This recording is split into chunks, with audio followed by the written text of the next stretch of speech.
What's going on, guys? It's Dan back with another Wolfpack video, and oh god, he just keeps coming out of the woodwork, doesn't he? Jeff Shi. He's done a 30-minute talk with the media team. I can only see the title and the things that may be included, and I'm already angsty. I thought we'd watch it together because Lord knows I've got some very bold opinions, you would say, about this gentleman, and the way that he's ran Wolves for the last few years. And you know what? I'm done talking about it. Let's just bear witness to it ourselves, shall we? Hopefully it's not as bad as I'm thinking it's going to be. Alright then. Hopefully the volumes are alright and stuff. Let's give it a go. Jeff, hi. Thanks for joining us. No problem, yeah. Now the transfer window's closed, how do you reflect on our business? I think it's a good window. I think the key...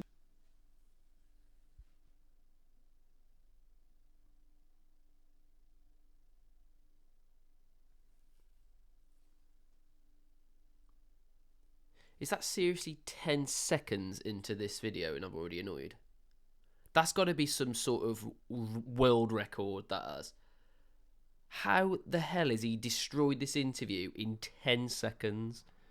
What do you mean the window wasn't too bad? What was his exact words? Jeff, hi. Thanks for joining us. No problem, yeah.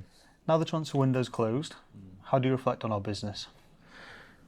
I think it's a good window. I think A good window. In what world are you living in, Jeff Shi? How the hell is this a good window? We've got rid of some of our best starting players. Both our wing-back options. Our most creative player. Our captain.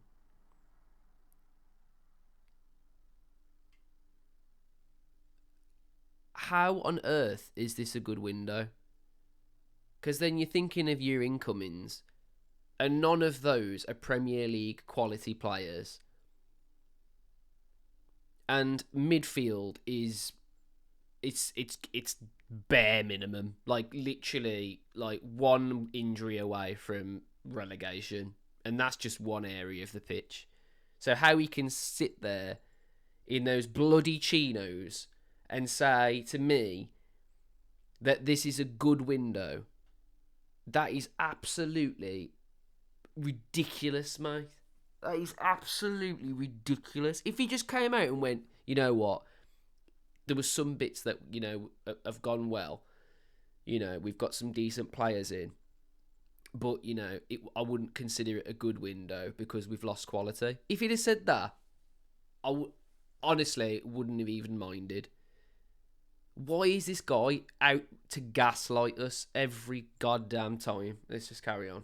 the key purpose of the window is to help the coach. I think we spoke with Vito almost every day, and even when he was in holiday in Portugal, and we talk a lot. So we tried to build a squad, and based on his view and his philosophy and how he tried to adapt to the league or whatever. So I think, of course, it's not 100% to fulfill all the signings we want, but I think 90% we are there. Okay, at first I was like, he just said I'm not 100% away. It's not 100% away. And I was about to go, okay, fair play, like he's made a decent statement there. 90%? So what the hell's the 10%? You're telling me that 10% of the way and you would have made it 100% worthy window? What are you smoking, Jeff Shi? What are you smoking? How the hell is 10% a figure that you've pulled out your arse? We're miles off it. What is he on about? 10%?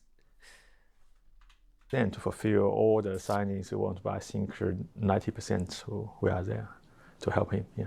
We're obviously 3 games into the new season, 3 defeats. Obviously, there's a long way to go. Do you have any concerns about the start of the season? No, I think we have been in the league for enough time, right? So I think we had 8 seasons now, 7 seasons in the Premier League and 2 seasons in the Championship, and now it's the 10th season. So we know the league well enough. The first 3 games will not define the whole season. So No, they won't defy the whole season, but it's not just about the fact that we've not won matches.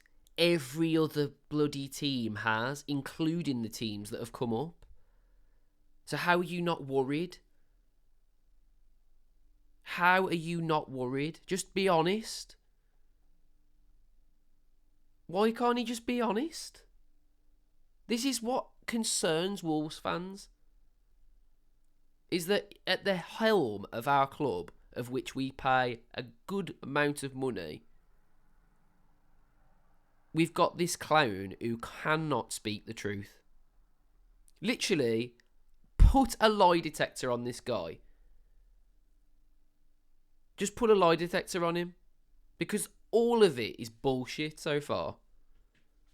So if we win more games, so I would be more happy. But I think it's just the start of the season. And one of the reasons is I think we had a big change in the squad in the season. So, and we need a little bit more time to settle the squad and to shape something new, something more strong, whatever, and to help the coach to do that. So I think maybe that's one of the reasons impacting us and in the first 3 games. Yeah, and that's down to you.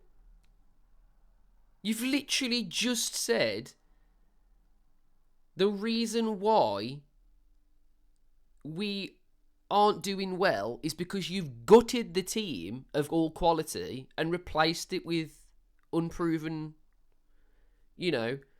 players that are all just, it's all risk. It's all risk and very little reward so far. So that's down to you and your leadership. So, oh my God. But it's a long season, and it's 38 games, and so I feel the more important thing to define this season is the squad, is the coach, and us as a team, the chemistry, the unity, the hard work. If you have that foundation, you will have a strong season, no doubt about this. So, because everybody's holding hands in the dressing room, that's all that matters, not the fact that we still haven't won a football match. And I get what he's saying.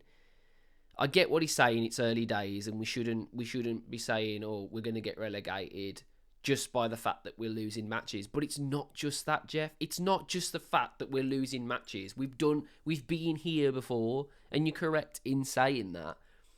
But it feels different. Like, things aren't all they cracked up to be. Do you know what I mean?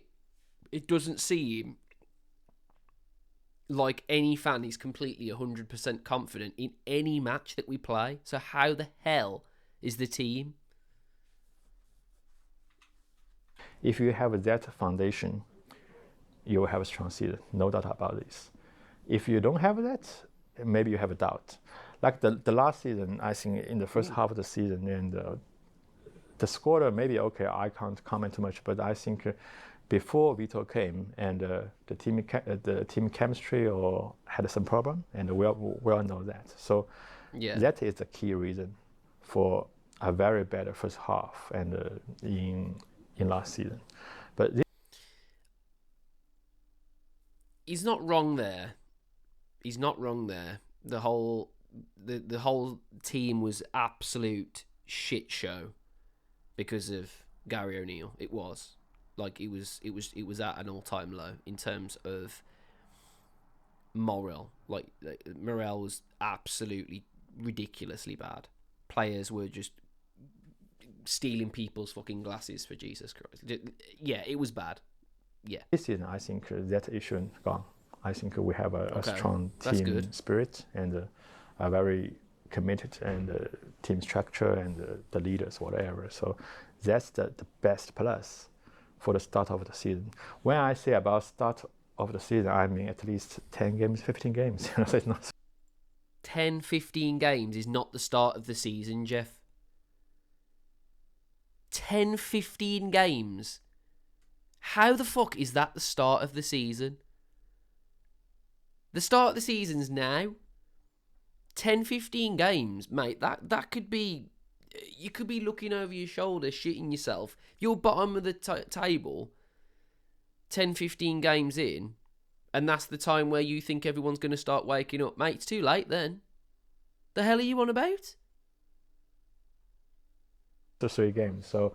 So I think, yeah, of course. And if we win, we are more happy. But it's a long time to go for the season, and we should look at the key elements behind every possible win, how to feel that, how to fulfill that, how to make them together to help the coach, the players to win the next game. That's the key. It's not about the results in the first 3 or whatever, but we still have got a win and front the cup. Maybe we'll have a good cup run. You never know, right? So I think it's like we had a good cup run where you didn't back Gary O'Neill when we needed players in a window in which we were in like quite deep into a cup at that point, and you didn't back him. About that time, was it?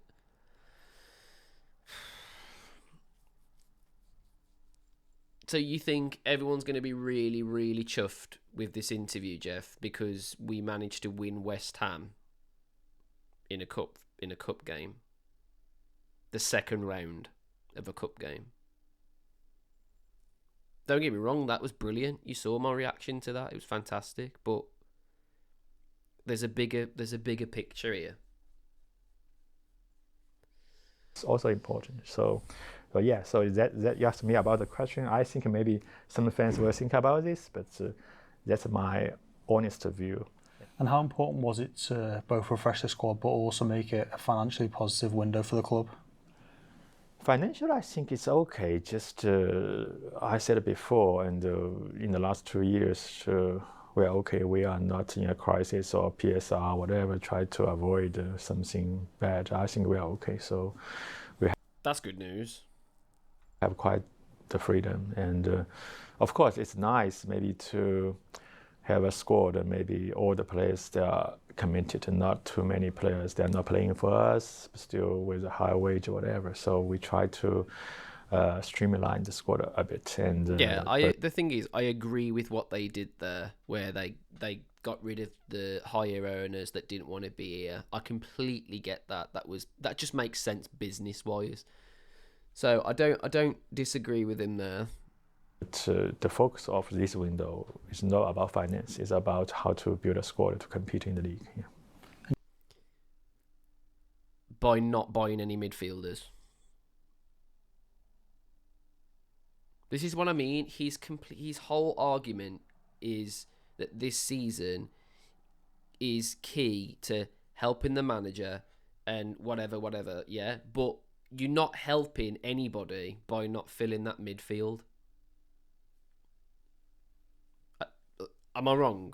Or am I actually wrong? Because I don't feel wrong at this point. You've only got to look at the website and look at the midfield section. Just do that, and then come back, and then tell me that it's 90% done. You brought 6 new players in for that squad. How confident are you that the squad's balanced and is competitive? Yeah, I'll tell you what, this guy's asking the right bloody questions. I'll tell you that much. How confident are you that the squad's balanced and is competitive? Yeah, I think the reality is the last season, some players they had to go. I think so. We had the task in our hands to try to sign players to fulfill the squad, and so we signed. I think we signed 6 players, and also 3 players coming back from loan or injuries. So I think we have quite a new team. Yeah, you're not kidding. We do have quite a new team. That is very true. Trouble is, the signings you made, and I'll just keep repeating myself, are not Premier League quality. They're not, and none of them are proven quality in the English league. So it's just genuinely just the biggest risk they've ever taken.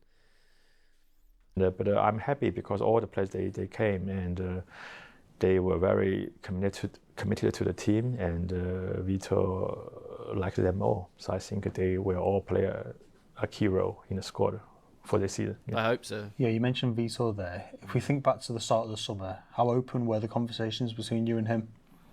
Very often, every 1 or 2 days, we spoke, and WhatsApp, message, phone calls a lot, and sometimes in a pub, sometimes talking on the phone, and sometimes just knock his door to sit for 5 minutes to talk with him about something, because for communication. No, I do like how proactive it is. If this is true, that is very proactive. Communication is like this. You have to talk very often, because sometimes the window is like the time is tight, and any misunderstanding or any late for something to do and will be not good. So frequent conversation between me and the coach is so important. Yeah.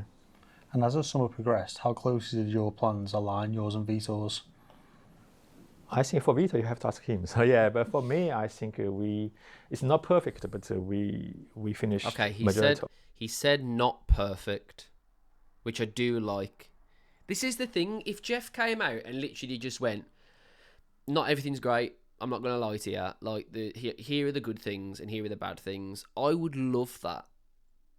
I honestly would. I'd get way more on board with this project if he just turned around and just said, it didn't go to plan. Because it hasn't gone to plan.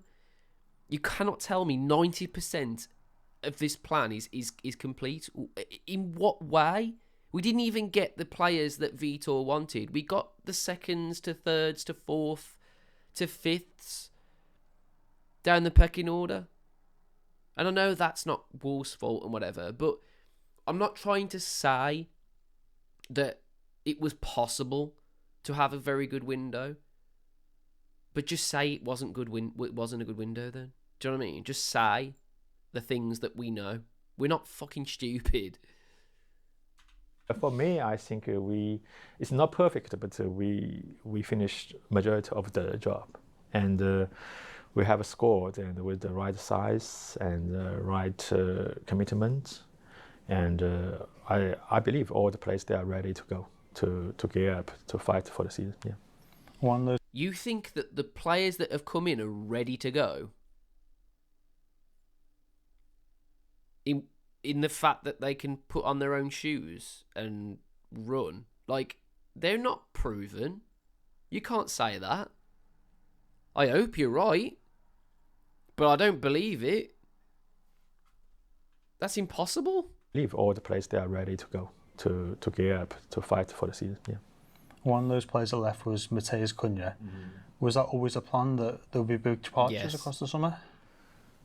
Yeah, I think for every player who have left, I think the club should have some consensus behind that. And the departure of Cunha, of course, and we like the player, and he was very important to us. But why we allow him to go is because, and from himself, and from us, and from the coach, and from everyone, we have a consensus, and maybe it's the right timing to go, and we have a proper time to prepare for his departure. You literally put on a release clause on his contract. So, yeah, we all knew. Like there was literally no hiding that at all, and we got a good fee for him. To be fair, so this is what it is. Timing to go, and we have a proper time to prepare for his departure. So then we wish him good luck in Man United. But I think all of the parties, all of the people around. Great penalty taker, by the way. The club, we felt it's the right thing to do, and at the moment. But of course, and he did a good job for Wolves, and I think Wolves will be a very important career step for him. See, that's that's what all the players think, though, innit? That is the project. Do you know what I mean? Every player that comes to this club, that's the project. This is a stepping stone to your career. This isn't a long stay where we've got, you know, we really like want to claim something. We want to claim a trophy. We want to get up that league and go into Europe again because we've done it once. So what's stopping us? It's all about the ambition of the owner. That's all it comes down to. Why do you think so many players didn't come this in this window? Because the project makes no sense to them. Why do you think the only manager that we attracted was one that literally just wanted to be in the Premier League? Because proven Premier League managers looked at our model and laughed and left and didn't even interview. And I think Wolves will be a very important career step for him. And when it came to planning, after how well Vitor did last season, how important was it to back him, both with staff and players? Of course, I love Vitor. I told him a lot of times. I think he, of course, obviously he has done a great job, and after he came, and it's very important to give him a better chance this season to compete, and not only try to save the bottom three situation. We want to compete at the right place in the table, in the league and in the cup, right? So it's a very strong... Those are some ambitious words, Jeff Shi. But the problem is, you can't back them up because you got rid of all the quality and we ain't replaced it with quality. We've replaced it with potential quality, but that's different. That's going backwards. And he doesn't seem to realise that. This model makes no sense. Because you absolutely gut the team and then leave it with mediocrity. So we're just going backwards every time. In the league and in the cup, right? So it's a very strong consensus, and in the club we should back him strongly. So, and also from my side, I feel Wolves need a kind of stability now, and that's true. It's not right to change a coach very often. I think just we have to have a coach and to stay here to help us for a longer time. That's true.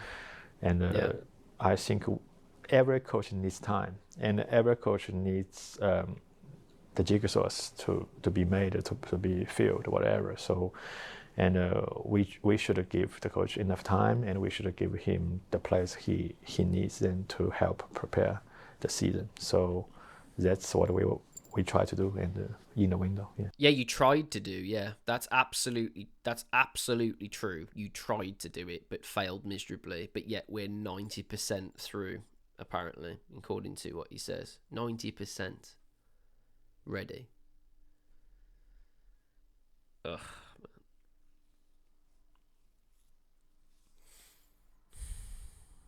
I don't get why we didn't sign a midfielder. That still makes no sense to me.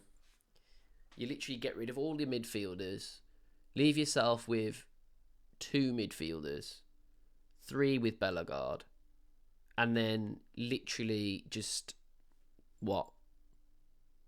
Not bother. It's not like we didn't have money. Do you know what I mean? We could have made some serious money. We could have spent some serious money and did exactly what you're saying here, backing the manager.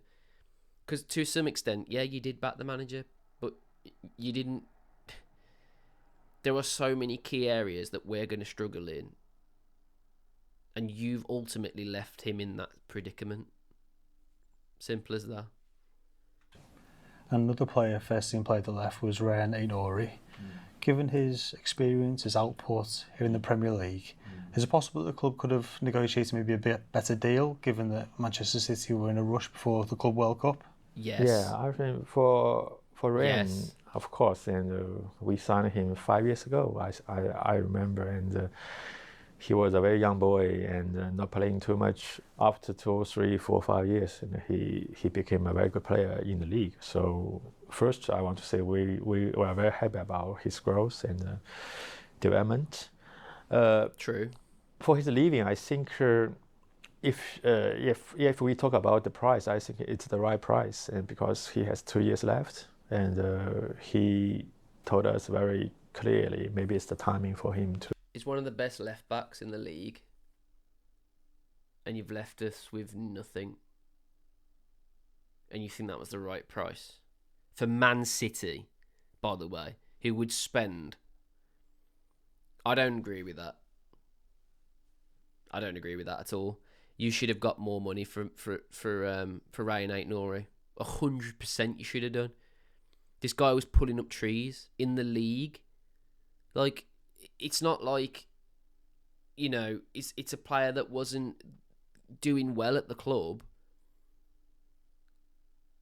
He was a key player. You could have got way more for him. And he told us very clearly maybe it's the timing for him to move on. He's happy to stay. He said if the club wants him to stay, and he will stay, but he will not sign a new contract. Then we check the market, we check the players' intention, we checked what we should do and for the club, and maybe I spoke with Vito to maybe it's the right choice to let him go and at the moment. And of course, and the price in the market depends on how many clubs came for him and his position about the benchmarks and in the market and his age and how many years left in his contract, whatever. So it's this kind of objective benchmarking information. Stop saying benchmarking, dude. You're giving me PTSD. The last time I heard this guy say benchmarking, he was literally making pensioners pay more money for their seats. He was literally pricing out children, benchmarking to a club that's in the Champions League. Do me a favour and delete that from your vocabulary, bro. Just never say that ever again. Just never say it. It's like one of those words in which you should never, ever, ever say. Just don't say it. Decide eventually the value in the market. So if we feel, for example, the price is not right, and we will keep him. So for example, just if we feel the price is more or less there, we will let him go. So that's the general process behind the deal for Rayan. That's an awful thing to say, though. What do you mean, more or less right? Make them pay. They need the guy. And you're just like, oh, it's Man City. Get out the red carpet. You know, here's some champagne. And while you're at it, you know, have a player that we absolutely need for the rest of the season.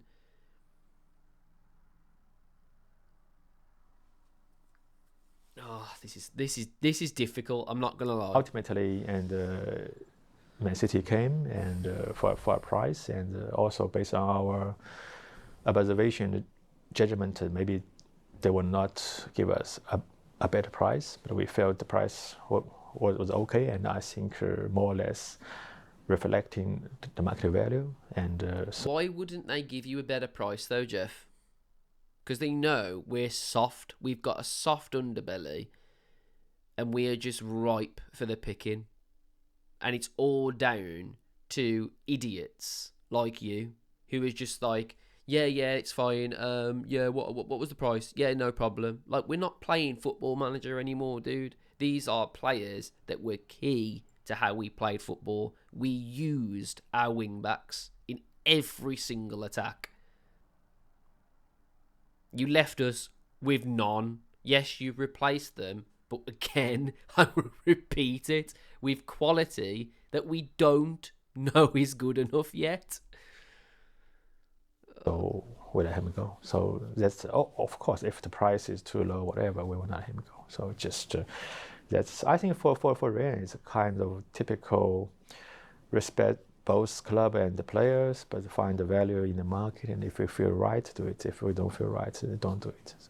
And also earlier in the window, Tommy Doyle, Boubacar Traore both left. Is there any elements of worry that the club are a little bit short in midfield with them Oh my God, departing? yes.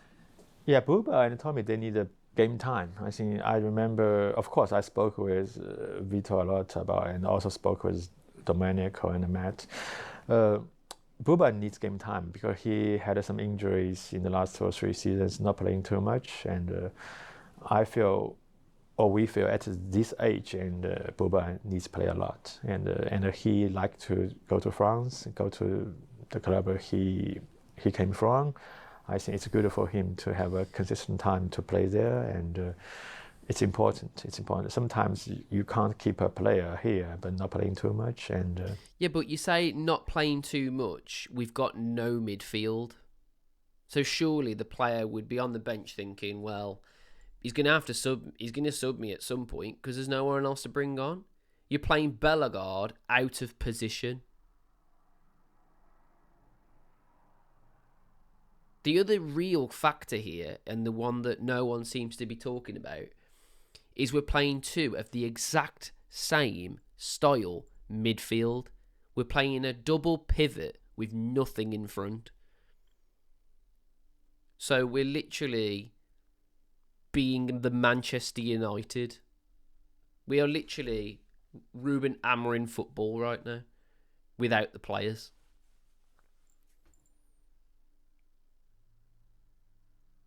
But it's worked so well there, hasn't it? So why don't we just do it? I don't understand it. Like, you need 2 midfielders with different, abilities, with different attributes, and that would have been nice in the window to get one that was very different to the 2 of them. Where now we've got Bellegarde, who doesn't really pull up trees in the midfield, and then 2 CDMs. Whereas if we had Tommy, we'd have someone who's a little bit more progressive with his passing. We'd have Boubacar, who's got more pace to get up and down the pitch. And then one more midfielder. And I know what he's going to say. I know he's going to say Krejci. I know he's going to say Krejci. And Krejci is not the answer. Krejci is another defensive midfielder. So how is that the answer? It's not the answer. You need different profiles. And he hasn't got a different profile. He's very, very similar to Andre and João Gomez. I will agree he's got better passing range. I will agree he's probably better at getting up and down the pitch. But he's also a way better defender, which we obviously need in that position. So when he's playing as the defender, that's not going to be an option. He might not even mention Krejci, but if he does, that's not an answer. For Tommy, it's the same. I feel it's the right timing for him to play a lot. In fairness, he doesn't like Tommy Doyle. The coach has his like view Tommy about Doyle. how he shaped the squad or whatever. Also, we should cover what he wants to do. So for both sides, and we feel it's the right timing or decision to loan them. So for midfield, of course, and we talk with Vito a lot, and of course, if the only part, if we were very lucky in the window, we could have signed one. And lucky, dude. You literally had midfielders. They were either not good enough because we waited too long in the window to sign one, all the good ones went, or the good ones wouldn't come to us because you have no ambition and the club's model is in the toilet. And all of that stems from you, who sat in that chair right now. That's all your fault, dude. Why else wouldn't midfielders come here? Have we got a history of quality midfielders not joining the club? Absolutely not. João Moutinho Ruben Neves. There's two. And they're world class. One of them joined us in the Championship. Because then we had ambition. It's your fault. Just admit it. What are you on about being lucky? About getting a midfielder? Are you a joke? How ridiculous does that make our club sound? We couldn't get a midfielder in a window where we had money. Just one midfielder. We couldn't get one midfielder. Brownhill wouldn't come to us on a free from Burnley. Brownhill.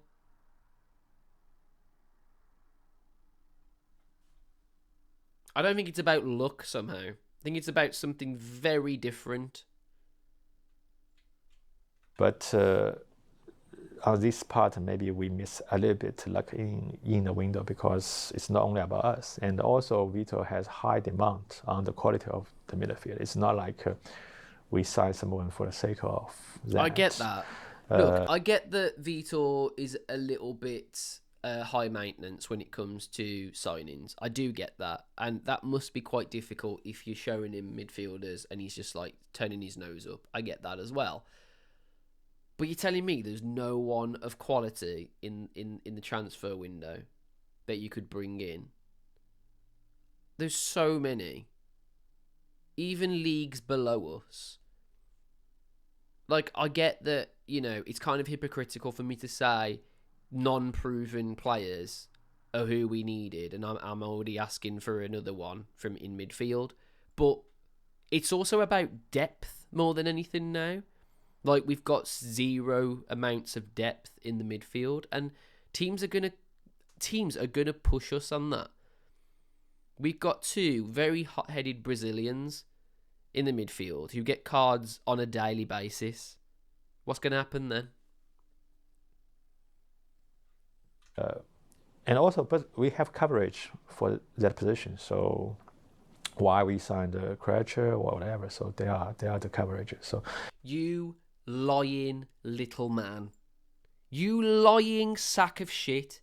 How can you sit there and gaslight us like that?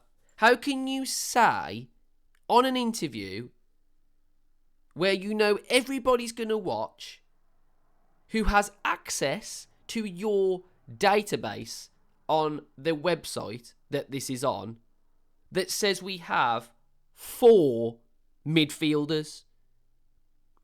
You think because you bought in Krejci, who isn't a midfielder, who just happens to play there every now and then, you think you're going to pull the wool over our eyes that easy? You fraud. You absolute fraud. There is no excuse for not getting a midfielder. And if you'd have come on and just said, I really wish we'd have got a midfielder, that's a bit of a one of those areas we're going to have to improve in January. That's all you needed to say. Because that's what's going to happen. We're going to go to absolute shit.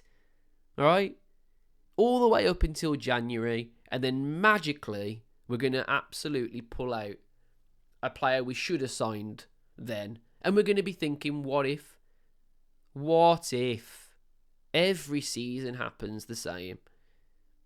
Every season's rescued at the end. And legends are made. But those legends should be here already. That's the thing I'm trying to suggest. That's bullshit, man. That's made me really annoyed. I knew I'd get annoyed at this because I don't like this guy. But that is really, really stupid to say that we've got depth in midfield. Fucking hell. The interviewer literally sits there with that question because it's a genuine fact we've got no depth there. And the owner of the club, whose job it is to seal the players, to give the money to Vitor to purchase said players is saying that midfield's okay. Fuck off. Fuck off. Why we signed the Crutcher or whatever. So they are the coverage. So yeah, for the decision about the midfield in the last 2 or 3 days, I spoke with Vita a lot, almost every hour. Yeah, probably fuming with you. Eventually, it's a mutual decision and to maybe not sign one more midfield, but we keep the squad. We try to find the potential from the squad to cover that. Yeah. And a different situation is Nelson Semedo's. Obviously, he was offered a contract and took a while deciding. How did that delay maybe affect planning and affect replacing him?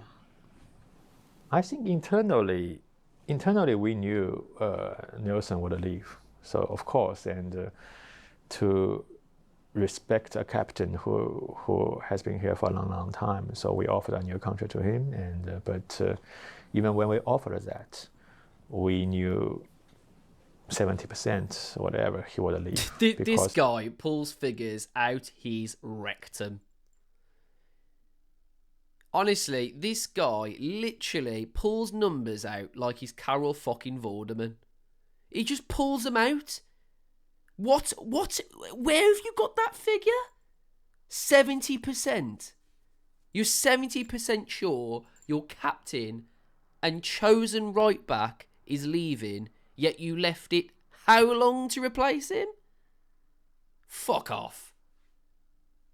It's not only about the money, it's about after 5 years, and Nelson wanted to maybe to go another place with his family, maybe another get away from this to shit, enjoy whatever. So this I think sinking ass ship. It's very normal, and for a player, and it's maybe not staying in a place for too long time. So we didn't wait for Nelson to come back to us. Okay, whatever. No, I think we started the work after we knew that. Then even since May or June, we started to work to find the right backs. So yeah, it's just like that. And if we touch on... If we waited till May... No, we started looking in May, right? I call bullshit on that. I absolutely call bullshit on that. Because if we were looking in May, then that should have been sorted.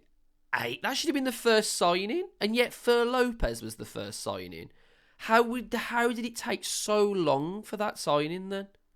If you've been looking since May? How inept is this football club? You were looking in May for a signing and you just got it over the line. You fucking fraud. Off the pitch, obviously there was changes. Matt Hobbs left the club. Domenico Tete came in. Yeah. How did that change affect things here? I think the reason for the change is I feel, yeah, it's very important to have a team, very with the chemistry and with the ability and with all the things maybe aligned to support the coach. So in other I've words, been involved for. In other words, Vitor didn't like Hobbs at all and knew of Tete and just went, you know what, just bring Tete in because anything's better than this. Because they clearly didn't get on. And we're not even sure whether that was a good idea or not. You can't say that they haven't backed Vitor because, yeah, okay, like he just said, he's even got staff in for him. But then to do all of that and then to still fall short in the market is just puzzling. Because it's like the only thing you've got to do and then you can go back to Fortnite. Like, literally, you just do that one thing and then you can literally fuck off back on your PlayStation. It's that easy. And yet we're still short. For 10 years, I feel, and as long as the coach has the strong backing from the club and from every member of staff and the whole team, he will do a good job. And I just don't want the team maybe some misunderstanding or misalignment, whatever. So I think the change behind that is, I think it's better to have a team. It's not about personnel or about individuals. It's about the team. And of course, both Matt Harbour's, Domenico, they are very good guys. They have the ability. But sometimes I think it's about how we shape every member staff together and to support the first team. So that's the reason behind that. Of course, Domenico arrived and he has done a good job and he talked with us every day in the building and helped with the first team, the signings, the new contract with players, whatever. So he has... New contract with players? What new contracts? What new contracts is he talking about?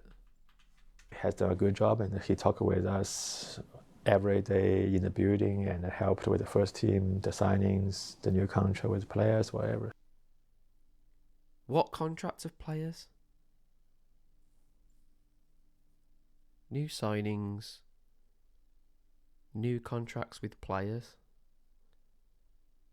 So is there some contracts coming that we don't know about? So he has settled in very quickly and I hope he can contribute us more and more in the future, yeah.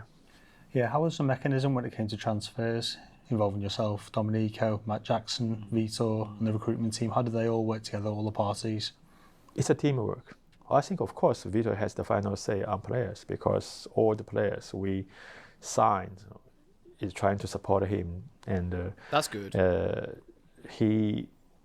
If it's true. But he's the coach. He doesn't have time to search for all the players. So we, as a team, we provide all the options, candidates, scouts, me, Matt, Domenico, Ben, Elliot, and all the people. We search for the candidates to him. And he also, of course, has 1 or 2 assistants in his building to check all the players. Then he will tell us, and this is good or not, whatever.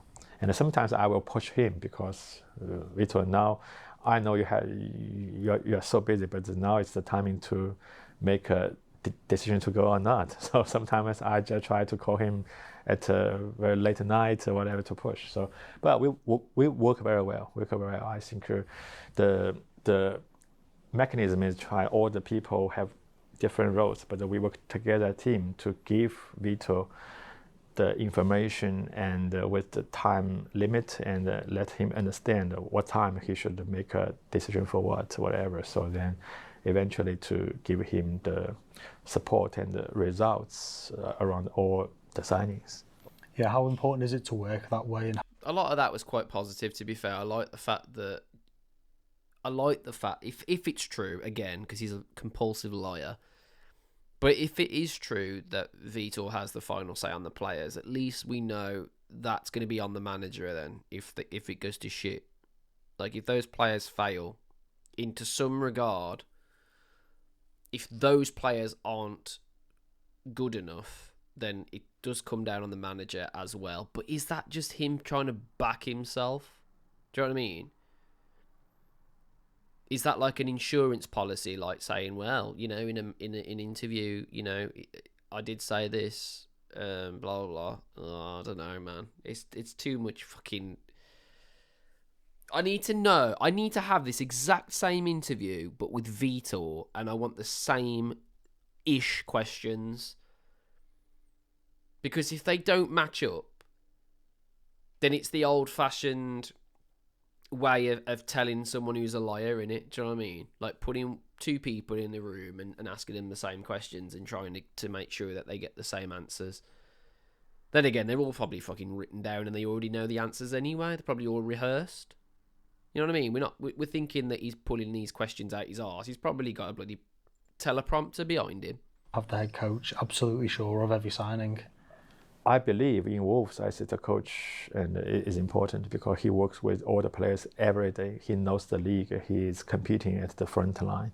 So we should respect the coach's view. I would say, help him a lot. I will say that he's probably backed what he wants Vitor with our way most. And methodology. But the coach, the view, the judgment, the feedback is so crucial for the signings here. Yeah.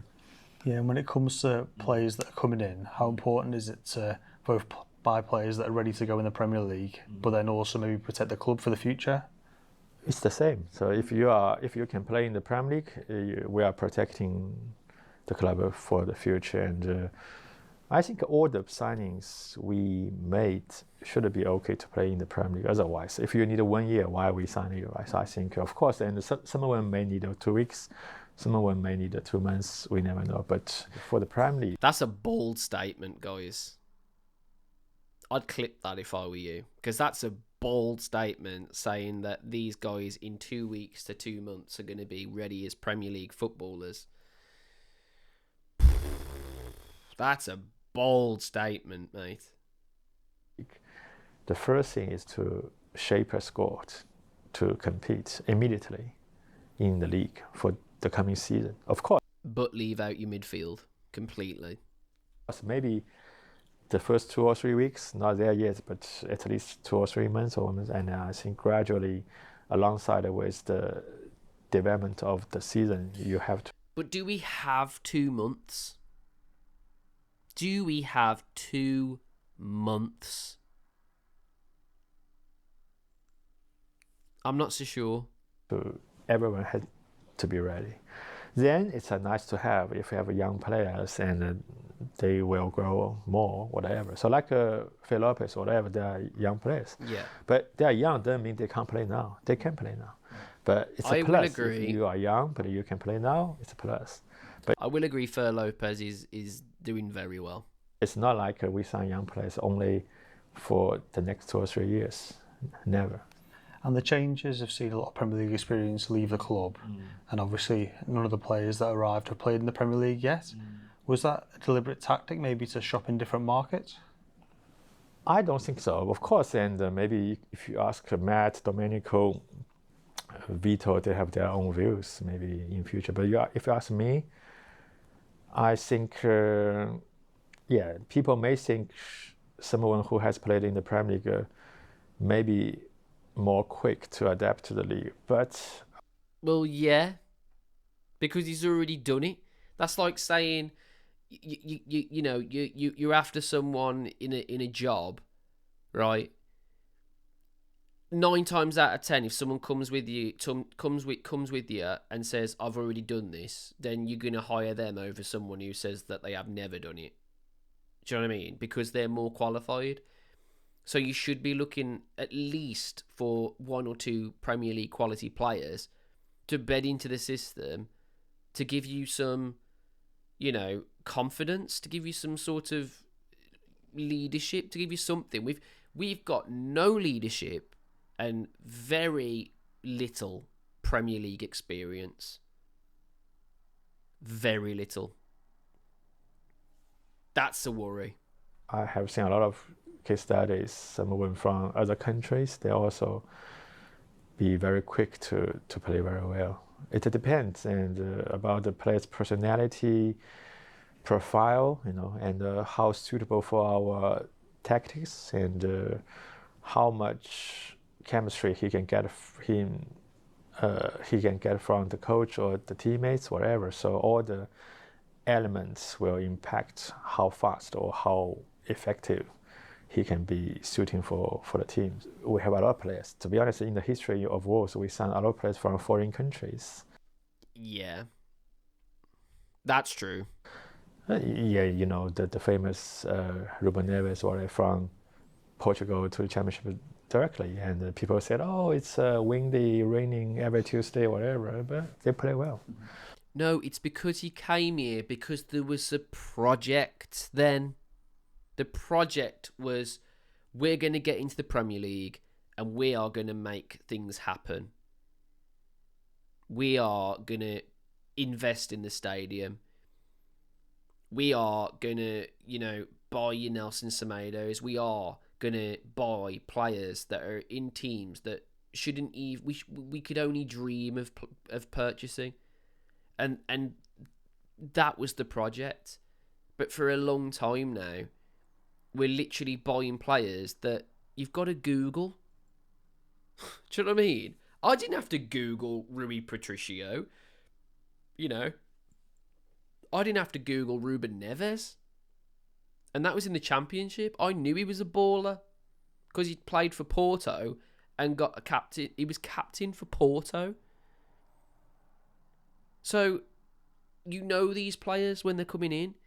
But now we're signing players, and no disrespect to them, they might be amazing, but there's no proof. There's no proof. It's all, like I've said 1,000 times, a giant risk. So depending on a lot of things, to having played in the league is only one of them, not all of them. So in my view. Yeah, but it's a big fucking thing, though, isn't it? That's a huge benefit. Yeah. And when it comes to replacing players, is there any sort of feeling that you could have moved a little bit earlier in the market? The club could have acted a little bit earlier in the summer to replace them? This guy's class. This guy's class. Yeah, of course. For everyone who has left, and it's a kind of plan in place, whatever. So I think in May or June we already knew that. But for replacement or for new signings, it depends on the market. So I feel, of course, us and Vito or the coaching team, we want to sign the best possible players to help us. But sometimes the best possible players means it's not very easy to get. You have to convince the player, the agent, the selling club, or whatever. True. And sometimes maybe 3 or 4 clubs will be talking with the player about where you will go. So the market is not only dictated by us. So that's something we have to think about. And of course, we go to the market very early. In June, in July, we're already in the market. And some players, they came early, like a Fair, right? So Fair came very, very early. Some we waited. And but the general process lies, we always target the best possible player we can get. Until one day we felt it's impossible. Then we moved on to another target, maybe the second best possible, whatever. So that's the strategy and the process. Yeah. Because if we can sign all the best possible players, why not, right? Yeah. So, but that kind of process impacts a little bit the timeline. Someone you can get early, someone you can get late. Some best possible choice, maybe he chose to another club or he chose to stay. So we had some players, they chose to stay. Why though? You know why. Why aren't you saying it? Tell us why these players aren't signing, and I can 100% guarantee why. I know exactly why. Because one, we rely too much on Uncle George Mendes, right?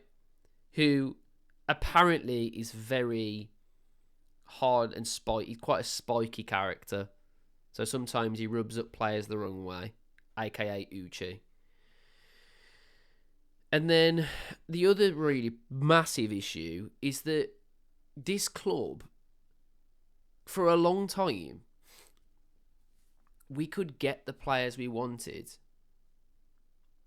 because we were offering something special. Now we're just offering what every other mediocre club it offers.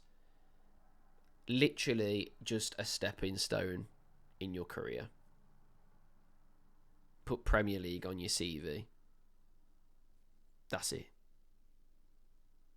That's the ambition. Tell me I'm wrong. Whatever. So that's the reason it's almost impossible to sign all the players you want at the beginning. As long as you want the best possible players to come to us. I agree with that. It's not only phenomenon for us. It's for the whole league. Why the last day Sky Sports always talking about all that? Because almost every club they think the same.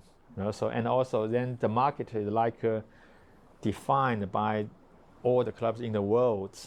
So that's the reality.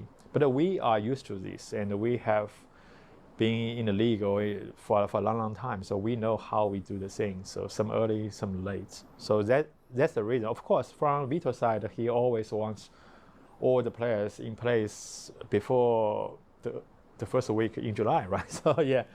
but we that'd be talk mad, with him wouldn't very it? often. Maybe he was a little bit disappointed at them, but it's the market. It's not us to control that. Yeah, but that's our process and the strategy and the plan to do step by step.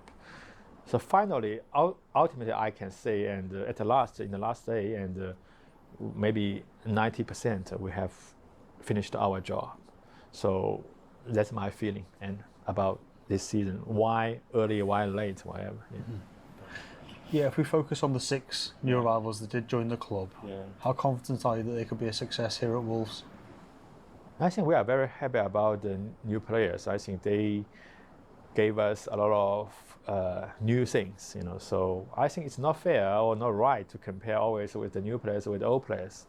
But when we talk about Cunha, when we talk about Pedro Neto, Ruben, You don't want to. You don't. The thing is, you don't want to compare them. That's the problem. You want us to try and forget that these players existed, that time period existed. That's what you want us to do. You want us to live in the make believe world of Jeff Shi, which is, as long as Wolves exists, he can make money for Fosun using our brand and club. But we want to succeed as a football club, and even though I know we're a small football club in terms of the likes of the big top 6, we get that. But we've proven when we went into the Premier League that we were more than capable of showing something, and we have just completely gone backwards season after season. And you've only got to look at the position in the table. You've only got to look at the state of the squad and the quality of the squad. It's got worse. And he doesn't want us to look back at those things because then it looks like we've got worse. He's just burying his head in the sand and just saying, I like to think more about the future instead of the past. That's what he's trying to say, basically, isn't it? I saw a long time ago or 2 years ago. So I think in my mindset is always forget about the past and try to think about the current squad now, how we approach the season, what the new players can provide us, and then we try to shape our team with the chemistry, whatever. So yeah, we are happy about all the players and the Tolu, Croucher, Davy, Jackson, Fair, John, whatever. I think I believe they can all bring something new to us, and some of them may become star players, super players in a short time. So, and then I wonder what would happen to those people. Anyone want to place a bloody guess onto what would happen then? Yep, they'd be sold. Also, I want to say Yerson, Hugo, Key, right? So they came from loans or injuries. They will help us a lot. So yeah, we look forward to their contribution for the season. But the most crucial thing is I feel all the 6-9 players and all the current squad players, and they are very committed to the task, and they are very united and tight knit. So it gave us a very good foundation to embrace and approach the season with a very strong teamwork. So that's even more important than I hope you're right, mate. Individual players one by one, do. how good they are, whatever. So that's my feeling. So we have a very good environment for the first team at the moment. Yeah. And those players, they join a squad which features Jürgen Strand Larsen, who's still at the club despite late bids in the window.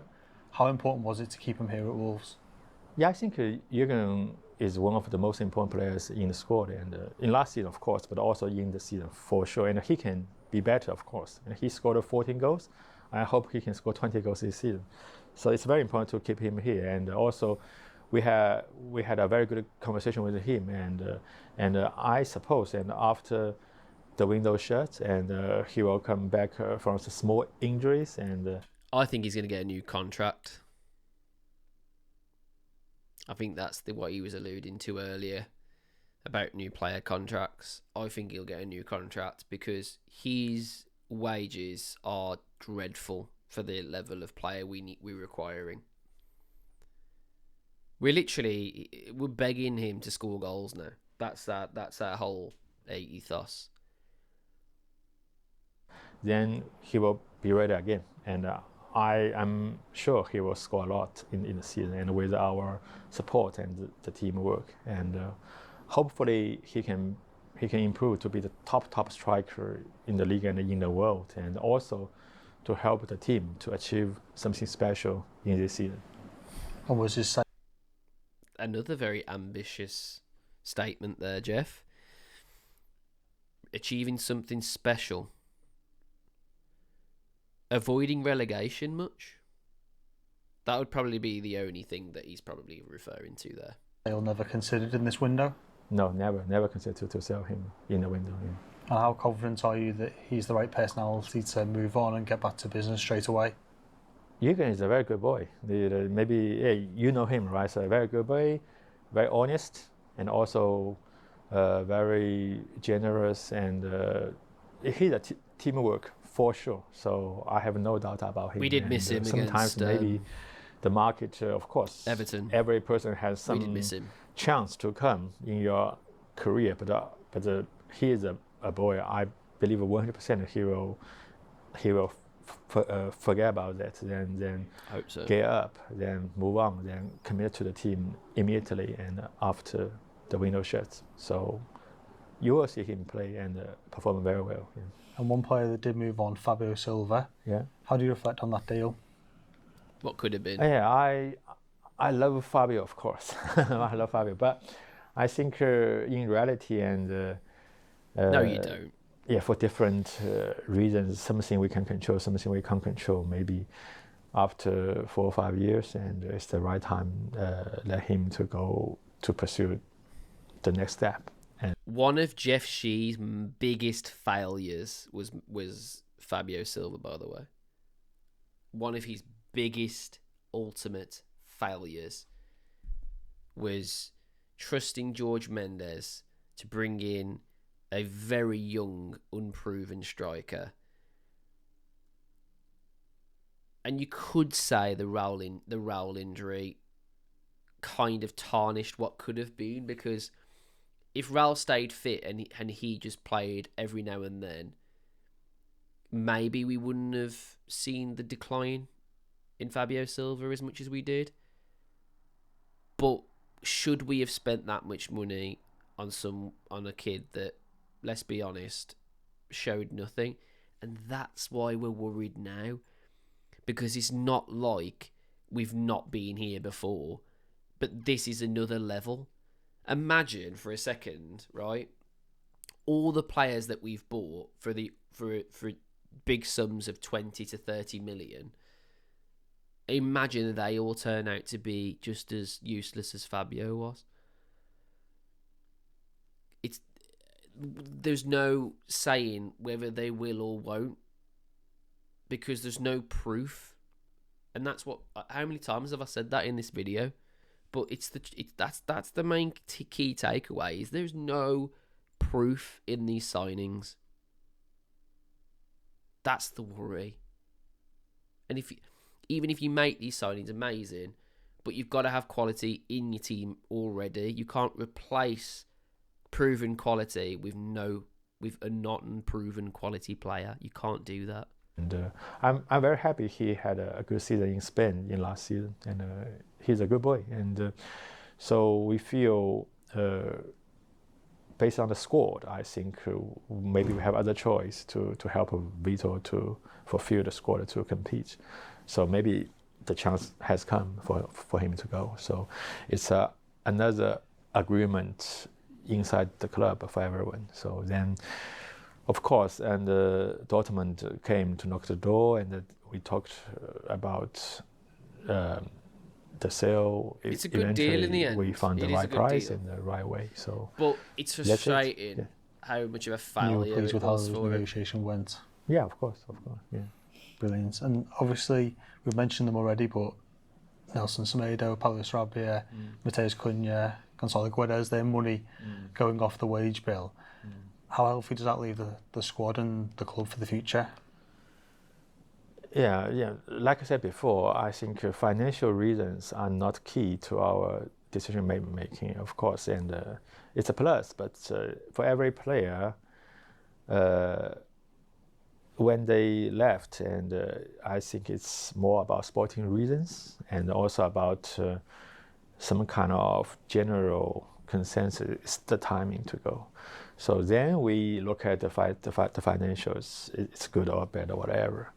So all the players who have left, I think we have a kind of agreement with the coach and also the team members in the club, and we feel if we do well in the window, it's a good chance to rebuild the squad and to evolve the squad, and maybe with some new things in the identity or shape, and then through the process we try to measure that very well. So we hope every player who has left, and they will be happy in the next club, but also we have new players to come to fill their roles. So that's generally about the sporting reasons behind that.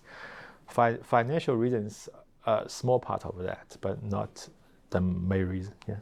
Just finally, speaking more broadly, as we go into Fosun's 10th year here with Wolves, what are the sort of short-term and long-term ambitions for the club? Ooh, use the word ambition, Jeff. Don't shit your pants. What's he going to say? Oh, mate. I need popcorn.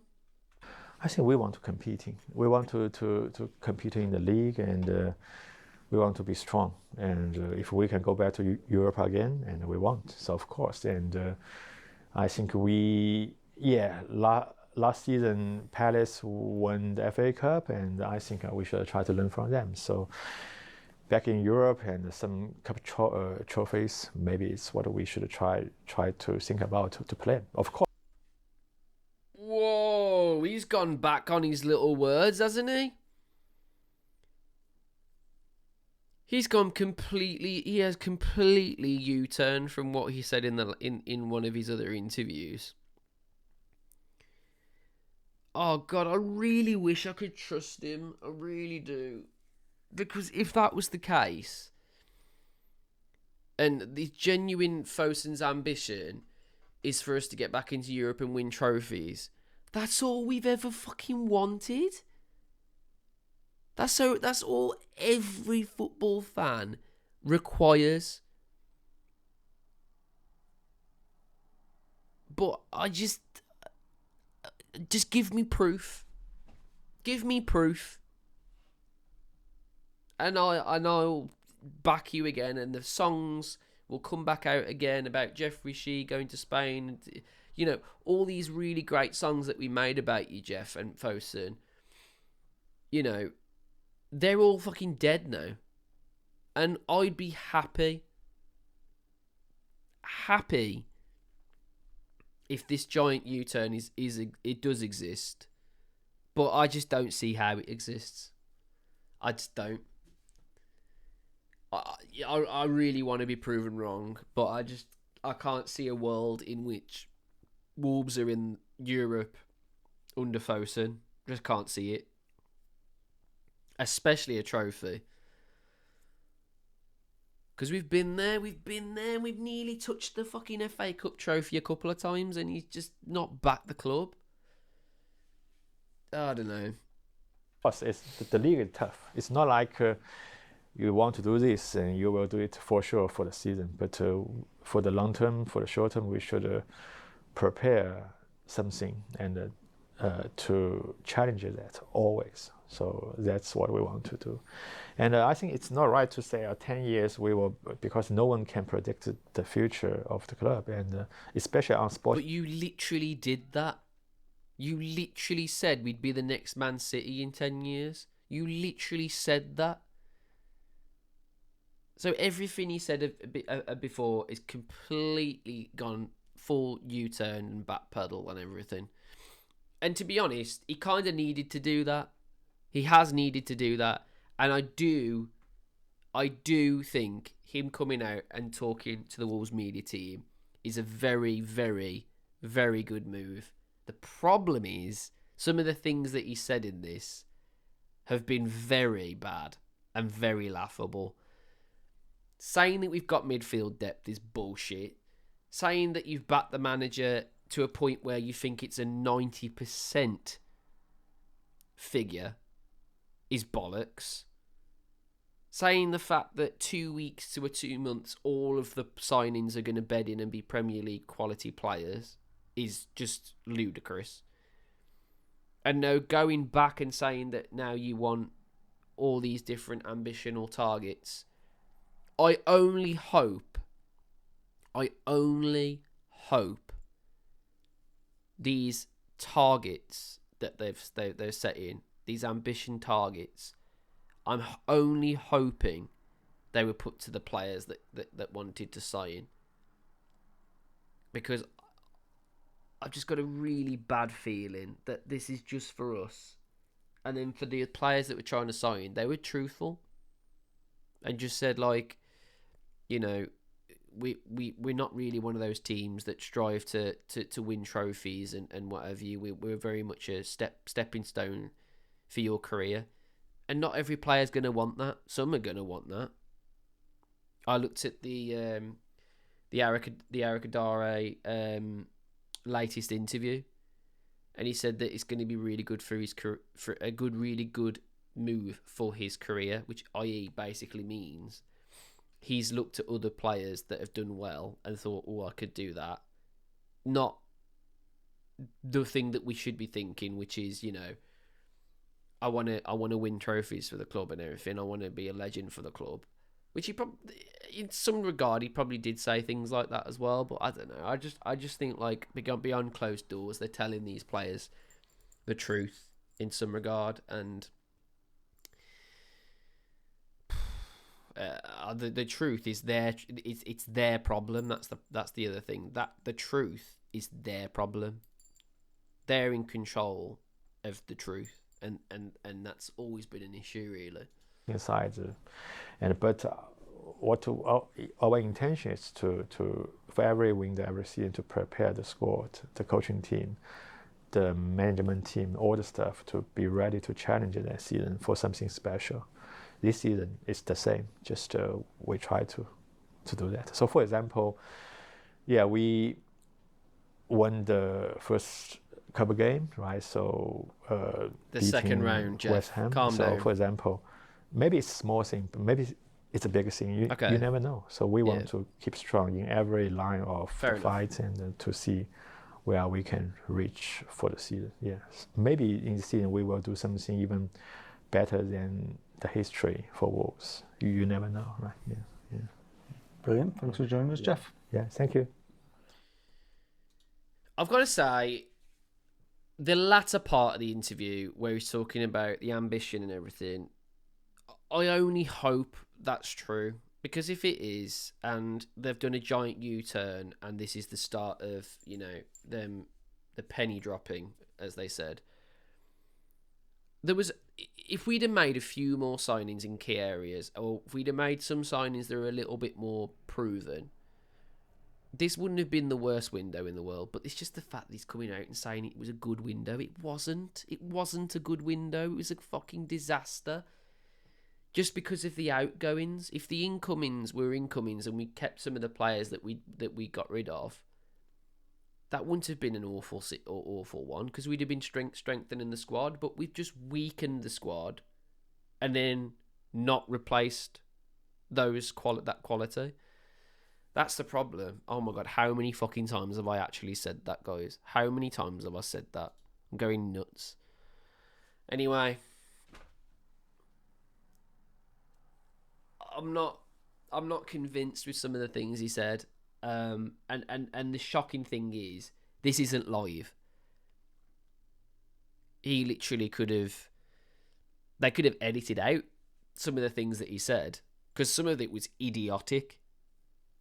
And they've wanted to keep it in there for a reason. I'm not sold. I'm not sold on any of it at all. A lot of the times, he's just trying to say the right things. And in football, really, when you're at the helm, you need to just be honest. Just be honest. And just tell us how it is. we'd honestly prefer that more. If this interview was him literally coming on and going, you know, I've said things in the past that I regret. You know, I do want to be ambitious. I do want to, you know, I do want the fans to come and fight for things. You know, I do want to get behind the team and back the team, and that's why I've brought all these players in. Yeah, okay, you know, it wasn't the best window, but, you know, in January we'll strengthen. Like, if he's said all of these things, then it would be okay. But the problem is with Jeff, he doesn't. He says the most stupid things. Honestly, if I was the PR company behind Wolves, I'd fucking literally... I'd want so much money. I would want so much money if I was the PR company for Wolves. Because it has got to be a living fucking hell. Because he's a PR nightmare. He really is an awful, awful spokesman. Anyway, guys, I tried to keep that as natural and as clean as possible. And I realise it's a bit of a long video, but just call it a podcast, I guess. Like the video, guys. Subscribe to the channel if you're new. Hit that notification bell so you don't miss future videos. And I'll see you guys on the next one. See you later.